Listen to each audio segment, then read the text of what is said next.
Hello, beautiful souls. I'm Coach Rachel Lynn, and in today's video, I'm going to share with you 5 approaches that I have found to be most effective in managing intrusive thoughts. So, I'm going to steer you toward taking the wheel of these thoughts instead of allowing them to drive you into sadness, fear, disappointment, and despair. But before I get into these 5 methods, I want to first address the definition of intrusive thoughts. Mental health experts define intrusive thoughts as unwanted and repetitive thoughts, images, or urges. Intrusive thoughts can be the result of anxiety, stress, depression, past traumatic experiences, and other underlying mental health conditions. They also can be a pattern of automatic thinking that you've developed over time that has become a habit. So if you are someone who experiences these type of thoughts, you are not alone. And there are ways to not only manage them, but transform them. Intrusive thoughts are those persistent, unrelenting, negative, and potentially disturbing thoughts that just won't seem to disappear from your mind, and they create a sense of emotional distress. These thoughts can completely ruin your day and potentially your life if you let them. Nearly everyone experiences intrusive thoughts from time to time. Occasional, fleeting, intrusive thoughts are less destructive. However, when intrusive thoughts are part of your everyday life, they can be debilitating and affect every area of your life. And they can rob you of your happiness and your peace of mind. As a therapist, I've had many people ask me, how do you manage these intrusive thoughts or how do you get rid of them? And they've described to me how their thoughts are problematic in their lives and negatively affect their well being, self esteem, and overall success. So, here are 5 ways to take control of destructive thought patterns. Number one is to become aware of your specific intrusive thoughts. So start to shine a light on them and intentionally bring them to the forefront. You must remove yourself from autopilot, which is just accepting those thoughts and allowing them to be part of your everyday experience while continuing to suffer the emotional consequences of those thoughts. You see, you must become aware of something before you can change it. You are probably aware that you are having intrusive thoughts, but you must identify the specific thoughts. So start to take note of what you are thinking. You can identify an intrusive thought by the emotions that you feel as a result. And more than likely, you're not feeling good after thinking those type of thoughts. Again, intrusive thoughts are unwanted and create a sense of dis-ease in your nervous system and in your body. It's almost like saying to these thoughts, "Hey, you, I see you, and you come right back here. I'm going to talk with you. You are not going to just walk around here like you own me anymore." Okay? So, step one is to become aware of your intrusive thoughts, the ones that are specific to you. Okay, step two is to separate yourself from your intrusive thoughts. You see, many people identify themselves with their thoughts. They think that they are their thoughts, and this is not true. You are the thinker of the thoughts, but not the thought itself, if that makes any sense. So I would suggest writing the intrusive thoughts down on paper. This creates a transfer from your mind to words on paper, which helps to separate you from what you are thinking. And you begin to realize that you are separate from your intrusive thoughts and that they do not have to control you, but you have control over them. So this actually transforms you into the observer, or we could say the witness of the thoughts, without having to experience and ride out the emotions that occur as a result. When these thoughts pop into your head, simply just label them as intrusive. This will help you stay in your personal power.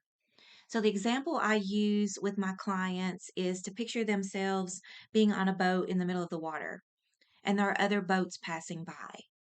The other boats are like the intrusive thoughts, right? So you can either jump in every boat that passes by and ride out the emotional waves that each boat or thought holds, or you can simply observe them, watch them pass by without jumping in the boat, right? So you don't have to jump in the boat with every thought that you have.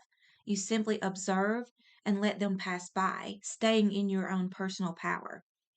So, step two is to separate yourself from your intrusive thoughts.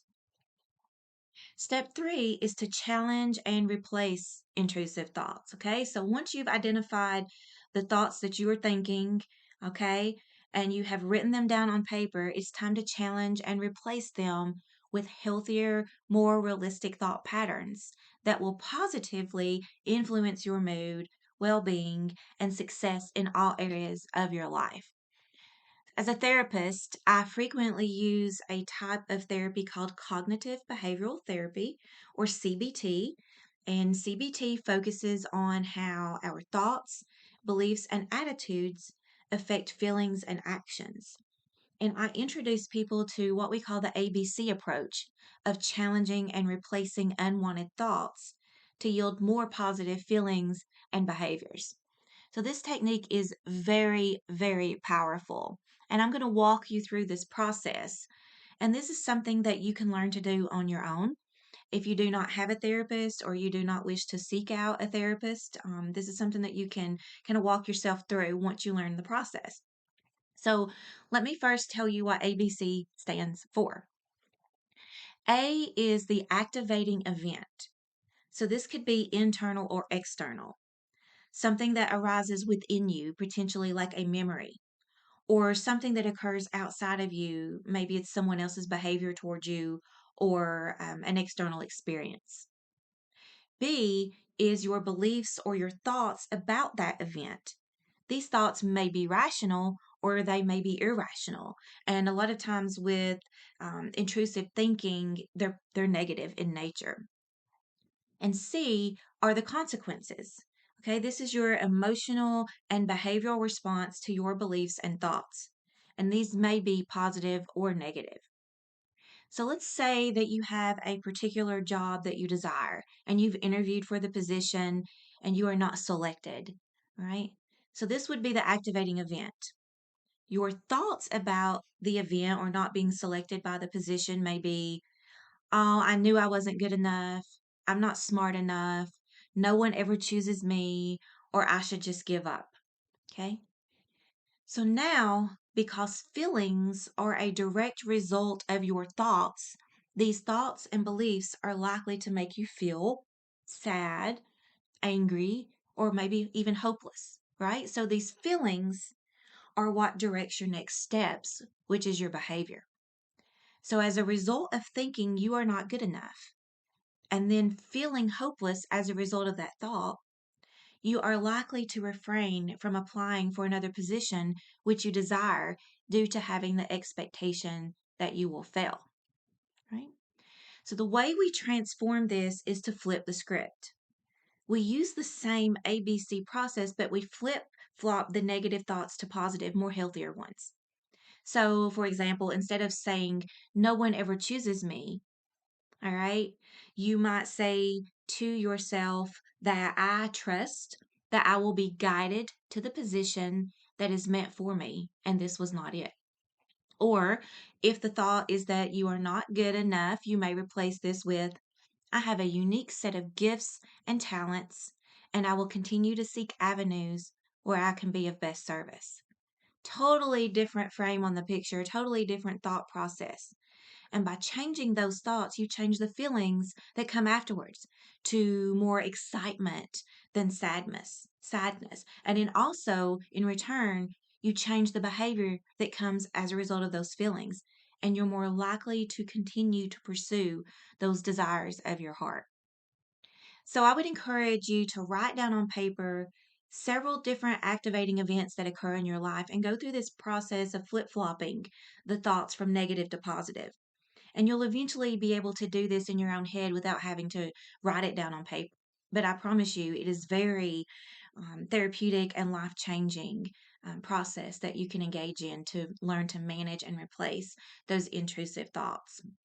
So, step 3 is to challenge and replace intrusive thoughts. Step 4 is to incorporate the practice of mindfulness and meditation into your life. Mindfulness teaches you how to become more present focused, to be more in the here and now, not with our thoughts in the past or thoughts in the future. And mindfulness and meditation is not about stopping your thoughts, right? So they're about not letting your thoughts control you. The thoughts will be there, but we don't have to allow them to control our well being. And what you resist persists. So the more that you try to fight off the thoughts or ignore them, the more they're going to be present in your life and harder to go away. Number 5 is to respond to intrusive thoughts with a sense of humor. As I stated earlier, everyone has intrusive thoughts that pop into their head from time to time. But when the thoughts show up, smile and perhaps even laugh at them. And it's like saying, yeah, I see you. You are funny. You think you're slick, don't you? You think I'm going to let you back into my experience and take over my well being and peace of mind? Joke's on you, not this time. So, adding that sense of humor, looking at those thoughts with humor can actually take away their power and keep you in the driver's seat of your life and in control. So, to summarize these 5 steps, number 1 is to become aware of your specific intrusive thoughts. Number 2, separate yourself from the intrusive thoughts. You become the witness or the observer, right? So, number 3 is to challenge and replace the intrusive thoughts with healthier thought patterns. Number 4 is to incorporate the practice of mindfulness and meditation into your life to where you can become more present oriented as opposed to past or future. And number 5 is to respond to those intrusive, annoying thoughts that pop into your mind with a sense of humor. And this helps you stay in your power and keeps you in the driver's seat in that aspect. So I hope this video resonated with you in some way and was helpful in creating a roadmap for you to manage these thoughts or potentially rid yourself of these thoughts and move on to more well-being and success in all areas of your life. If you liked the video and would like to see more like this, please don't forget to like and subscribe. And until next time, stay in your power and make yourself a priority. Thank you for watching.